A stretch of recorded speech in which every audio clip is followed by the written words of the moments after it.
surat Ar-Rum ayat 30. Kemudian dawuhnya Syekh Hasan Al-Basri untuk mengetahui sebenarnya kita itu lebih cenderung kepada urusan dunia ataukah urusan akhirat. Iki sing menarik. Apa dawuhnya Syekh Hasan Al-Basri sebagai ulama tasawuf? Qala Al-Hasanu, qala dawuh sinten Al-Hasanu Syekh Hasan Al-Basri. Nyatane Syekh Hasan Al-Basri rahimahu mugi-mugi melasi ing Hasan Al-Basri sinten Allahu Allah. Apa kata Syekh Hasan Al-Basri?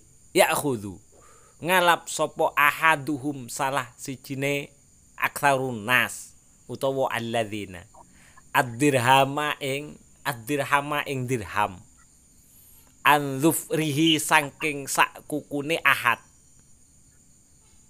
fayuh biru kamoko bakal ngabari sopo ahad ing sira bizinatihi kelawan perhiasane dirham, yakni maksudnya yakni ngersakne sopo Syekh Hasan Al-Basri min syiddati ma'rifati saking bangete oleh ngertine ahad bi amrid dunya kelawan urusan dunya. Kola njawab sopo Syekh Hasan Al-Basri, walau sa'al tahu lan lamun teko sopo sira ing ahad an syurutit thaharati saking syarate sesuci wasolati lan syarat-syarate salat lam ya'rif ora bakal ngerti sapa ahad sayan ing suwiji-wiji kang kedhik minha saking syurutit thaharati wassalat intaha wis tutuk apa dawuh Syekh Hasan Al-Basri bi maknahu kelawan tetep nganggo maknane dawuh. Nah, carane ngetes kok ngene. Saiki misal kon ketemu karo wong siji yo. Wong siji ae wis, wong siji ngerti TKI dirham uang emas sak kuku ae wis, sak kuku. Maka tolong jelasno iki dhuwit sak dirham, anggap wis dhuwit sak dirham, dhuwit 100.000. Dia pasti akan bisa menjelaskan lengkap terkait dengan uang itu, pasti. Iki dhuwit 100, lek ditukokno rokok iki iso sakmene. Lek digawe tuku iki iso bondone sakmene, iso mundak sakmene. Wah, wis keren sampai prediksi nih. Dadi lek dhuwit 100 sakmene iki enake digawa merono ae. Ngene. Oh, jelas rinci. Saiki coba walikin. Mari mbok tekoke koyo ngono, dia sudah bisa menjelaskan dengan serinci itu padahal mek uang dhuwit mek sakmono. Artine 1 dirham saja. Jadi emas sak dirham cupuun sak cuwil ae. Sak kuku ae wis. Cupuun ono emas sak dirham, cuwilen sak kuku. Jelaskan. Suruh jelaskan, kasihkan kepada orang, jelaskan apa yang bisa kamu perbuat dengan emas 1 cuwil, 1 kuku saja. Oh, dia bisa menjelaskan secara rinci. Iki marine ndek kono ono sing ngedol emas. Di sana ada orang yang penjual emas, dia pasti akan beli sekian. Nah, dari uang itu nanti akan saya buat modal untuk beli ini, kemudian akan saya jual di sini. Insya Allah nanti kemungkinan keuntungannya kalau kamu mau memberi emas saya sekuku itu, insya Allah saya akan menjadikan emas itu kembali sekian. Nah, itu caranya kata Syekh Hasan Al-Basri. Jadi kalau kita mau menguji mana kecenderungan kita urusan dunia atau urusan akhirat. Kemudian kebalikan. Jadi setelah orang itu dikasih emas 1 cuwil kuku, kemudian dia minta untuk dijelaskan. Itu saking hebatnya dia, saking pahamnya dia dalam urusan dunia. Sekarang balik. Coba tanyakan, ada berapa syarat-syaratnya bersesuci? Ada berapa syarat-syaratnya orang sholat? Terus kemudian ternyata dia tidak tahu, maka tidak usah jauh-jauh. Itu sudah bisa ditandakan kecenderungan dia dalam urusan dunia pasti lebih besar. Jelas itu sudah. Padahal mau tidak mau dia sadar kalau urusan akhiratnya itu adalah hal yang paling penting yang harus ia persiapkan. Itu caranya Syekh Hasan Al-Basri untuk mengetahui, untuk ngetes lah. Jadi pernyataan ini itu tanyakan kepada diri kita. Kita lebih tahu kepada urusan apa gitu loh. Maka kalau tidak mau seperti itu, maka harus imbang urusan dunia dan akhirat kita. Maka kalau urusan akhirat kita itu ternyata tidak imbang dengan urusan dunia, maka akan sama seperti apa yang disampaikan Allah di dalam surat Ar-Rum, walakinna aktsaran nasi la ya'lamun ya'lamuna dhahiran minad dunya wa hum anil akhirati hum ghafilun. Jadi banyak di antara manusia itu tidak mengerti. Yang mereka ketahui ana zahir-zahirnya dari urusan dunia saja, sementara dia lupa akan urusan akhirat. Dan lupa akan urusan akhirat itu adalah salah satu hal yang kemungkinan akan menyebabkan kita mati dalam keadaan su'ul khotimah. Itu bahayanya menjadi orang yang bodoh dan tidak mau ngaji serta tidak mau mendekat kepada para ulama. Bodoh tidak apa-apa, tapi masih mau ngaji atau masih mau mendekat ke dengan para ulama. Yang mengherankan, kata Habib Abdullah Ba'lu Al-Haddad, itu kan itu. Kita banyak melihat orang jelas-jelas mereka tidak begitu paham dengan urusan agama. Padahal urusan agamanya itu adalah sesuatu yang setiap hari harus ia lakukan. Mulai dari sholat, mulai dari dia bangun, mulai dari dia mandi, mulai dari dia wudhu. Jelas itu adalah sesuatu yang harus ia lakukan setiap hari sebagai kewajiban seorang hamba dalam melaksanakan kehidupannya. Tapi dia tidak mau memahaminya dengan sebaik-baiknya terkait dalam urusan agama. Dan itu berbanding terbalik dengan usaha dia untuk mencari urusan dunia. Itu yang sangat mengherankan. Sudah jelas-jelas mereka tidak begitu paham dengan urusan agama, terus dia tidak mau mendekat kepada ulama dan tidak mau ngaji. Padahal caranya orang ngaji itu sekarang sudah dipermudah oleh Allah Subhanahu wa taala. Bahkan Allah mewajibkan orang belajar. Wajib ngaji itu dijatuhkan oleh Allah setelahnya kewajiban manusia untuk mengajar, setelah kewajiban para ulama untuk mengajar. Lah sekarang ulamanya siap untuk mengajar, tinggal nunggu jenengannya mau belajar atau mau mendekatnya. Kalau kita masih bodoh tidak masalah, yang penting masih mau belajar dan mau mendekat dengan para ulama. Yang heran, kata Habib Abdullah Ba'lu Al-Haddad, mereka itu sudah sadar seperti itu, tapi tidak mau ngaji, tidak mau dekat dengan para ulama yang akan mengingatkan dia tentang urusan agama. Itu bahaya orang yang bodoh seperti ini. Karena disebutkan sudah di dalam surat Ar-Rum ayat 30. Saya tak tampil no yo. Iki kok koyo gak ketampil.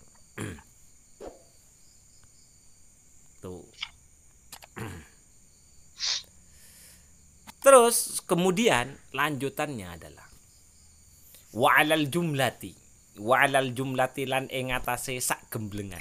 Walal jumlati lan iku ing atase jumlah. Fal jahlu moko utawi wong kang bodoh. Waduh, iki itu jelas.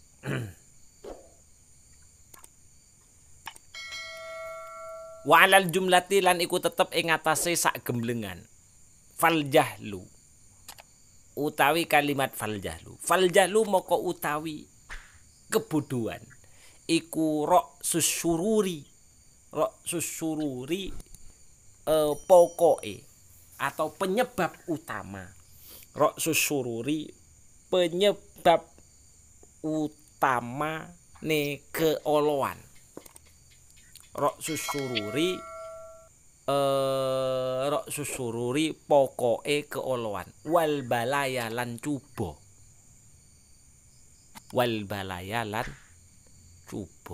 kulliha ya sekabane balaya fid dunya ing dalam dunya wal akhirati lan akhirat. Singkatnya adalah kebodohan itu menjadi pangkal utama kejelekan yang dilakukan oleh manusia dan berbagai macam musibah yang terjadi di dunia ataupun untuk akhiratnya. Itu kesimpulannya kayak ngono. Mangkane dadi wong bodoh iku gak masalah, sing penting sik gelem ngaji karo sik gelem cedhek karo para ulama. Karena itu yang membuat Habib Abdullah Ba'lu Al-Haddad itu heran gitu loh. Kalau bodoh ndak mau ngaji terus ndak mau mendekat kepada para ulama, itu yang mengherankan. Karena kebodohan yang seperti itu akan menjadi pangkal daripada setiap kejelekan dan akan menjadi pangkal dari setiap ujian di dunia ataupun di akhirat. Lanjut. Walau ijtama'a alal jahil. Walau ijtama'a lamun dadi kumpul.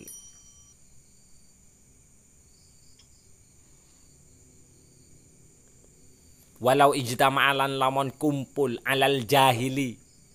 Alal jahili ngubengi wong kang bodho. Sapa sing ngubengi a'da'uhu. Sapa a'da'uhu musuh-musuhe jahil.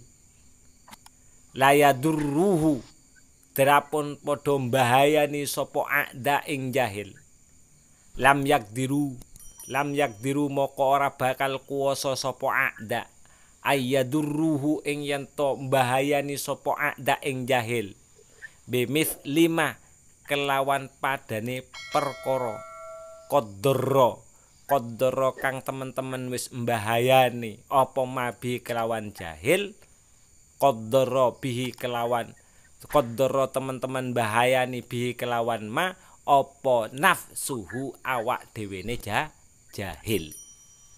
Bahkan seandainya semua musuh sudah mengepung orang yang bodoh untuk untuk mencelakainya, itu tetap tidak akan mengalahkan bagaimana kebodohan itu mencelakai dirinya sendiri.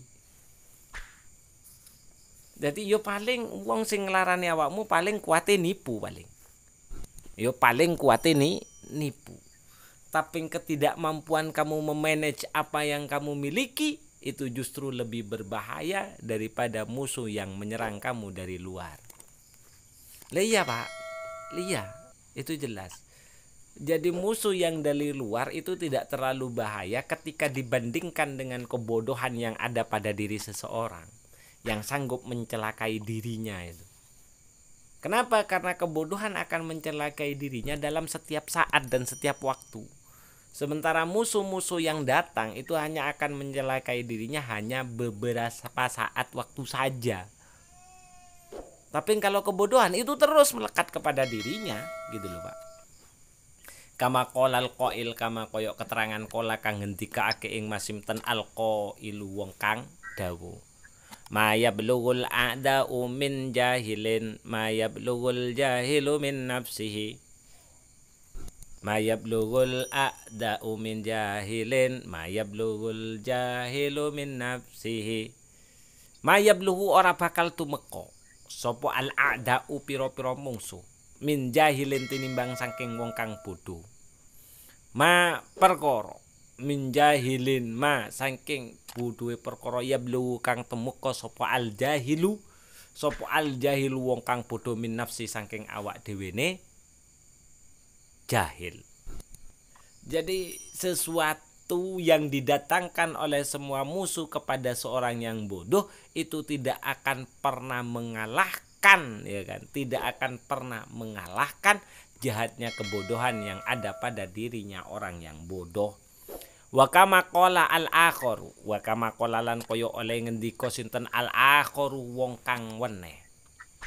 Wa fil jahli qabla al-mauti mautun li ahlihi fajsaduhum qabla al-kuburi kuburun. Wa fil jahli lan iku tetep kedue wong kang bodoh qabla al-mauti ing dalam sadurunge mati mautun utawi pati li ahlihi kedue ahline jahil. Fa'jazatuhum moko utawi jasate jahil qoblal kuburi ing dalam sadurunge mlebu ing dalam kuburan iku kuburun wis rupa kuburan.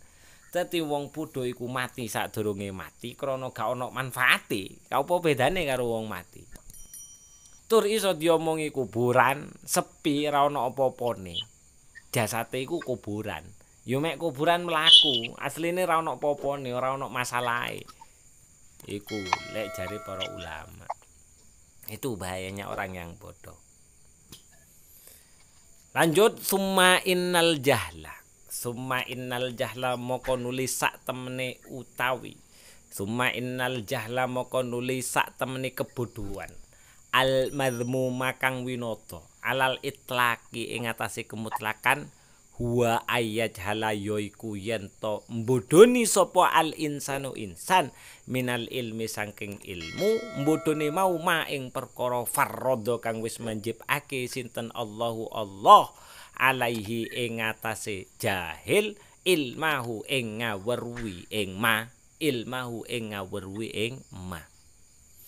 Jadi kebodohan yang tercelah secara mutlak itu adalah kebodohan seseorang terkait dengan ilmu-ilmu yang sudah diwajibkan oleh Allah Subhanahu wa taala untuk diketahui. Ya contohnya mau wudu, enggak ngerti ilmune wudu, enggak ngerti perkara sing batalno wudu, enggak ngerti syarat rukune wudu, enggak ngerti tungone wudu. Contohnya itu. Dadi wuduke mung melok-meloki. Lek jari wong koyok ngene batal, akhirnya dia omongno batal. Dia ndak pernah tahu rinciannya yang membatalkan wudu itu apa. Itu adalah kebodohan yang tercela. Karena ana wong bodoh iku gak mesti wong pinter. Ancene kadang pangeran ngekeki wong uteke yo ancene bodoh.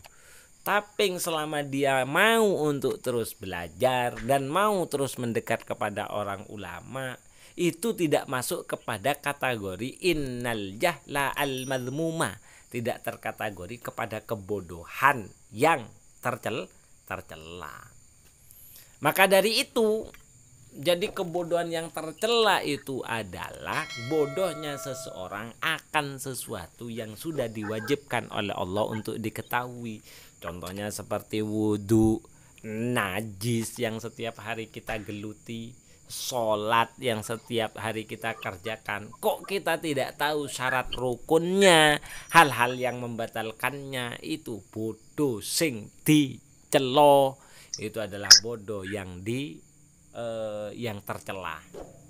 Maka dari itu kata Habib Abdullah Balwi Al-Haddad, fahdar moko ngedono ayuhal akhu para sedulurku min zalika saking mengkono-mengkono jahlul madhum, min zalika saking mengkono-mengkono jahlil madhmum, wakhruj lan metu sapa sira min zulumati jahlika saking pepetenge kebodohan sira ila anwaril ilmi maring pepadange ilmu.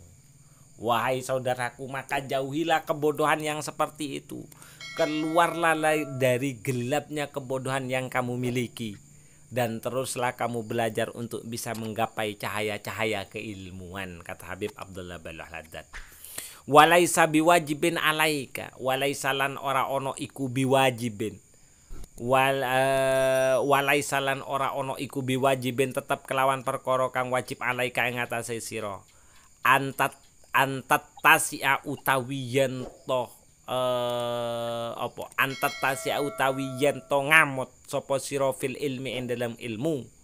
Bal wajibun balik utawi kang wajib alaika ing atase sira iku ta'allumul qadari, ngawruhi kadar alladzi la buddha kang ora kena ora laka saking laka kedue sira minhu saking ilmu.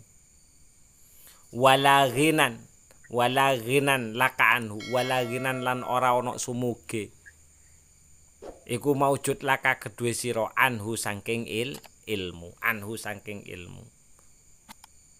Padahal tidak semua ilmu wajib kamu ketahui.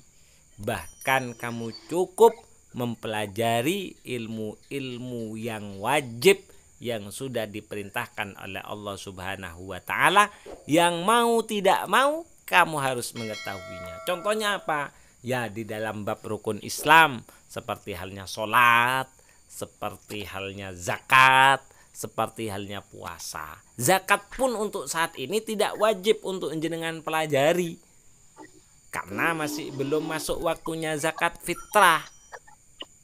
Kecuali zakat perdagangan mungkin sudah masuk hitungan 1 tahun. Puasa pun tidak wajib saat ini sampean pelajari dan sampean ketahui, karena sampean masih belum masuk pada kewajiban untuk berpuasa. Apa untuk saat ini yang wajib betul-betul sampean ketahui? Itu adalah tentang masalah sholat, tentang masalah bersesuci, macam-macamnya air yang bisa mensucikan seperti apa, wudhu syarat rukunnya seperti apa, hal-hal yang membatalkan seperti apa, itu karena itu yang saat ini kita geluti. Nah itu wajib. Selain itu tidak wajib sudah. Selain itu tidak wajib. Terus ilmunya apa lagi? Jual beli. Karena sekarang sampean masih melakukan transaksi jual beli, atau kalau sampean menjadi pedagang maka ilmunya menjadi seorang pedagang harus sampean pelajari. Syarat wajibnya apa, syarat rukunnya jual beli seperti apa, sah dan tidaknya akad itu seperti apa, atau menjadi seorang pekerja sampean akadnya seperti apa, menjadi pekerja yang baik seperti apa, itu hukumnya wajib sampean pelajari. Wajib. Gak dipelajari dosa. Karena tidak ada alasan atas kebodohan yang sampean miliki. Kenapa? Karena semua ulama sudah diwajibkan oleh Allah untuk mengajar. Dan biayanya untuk belajar itu sudah dipermudah oleh Allah. Tidak perlu biaya, bahkan gratis. Itu yang wajib. Tidak semuanya yang wajib sampean pelajari. Ya cuman itu toh untuk saat ini.